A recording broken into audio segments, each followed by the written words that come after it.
কোরবানির সময় মেরাদিয়া পশুর হাট বসানোর জন্য জারি করা ঢাকা দক্ষিণ সিটি কর্পোরেশনের নিলাম বিজ্ঞপ্তি স্থগিত করেছে হাইকোর্ট, যে কারণে এবার পশুর হাট বসানো যাবে না।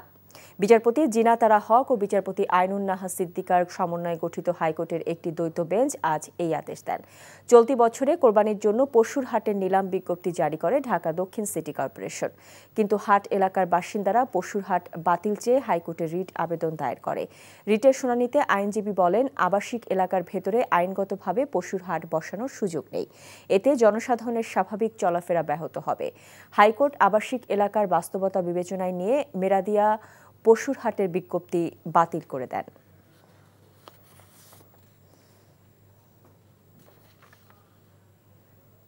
বান্ডেল থাকলে প্রতি সেনমানিতে টাকা বাঁচবে।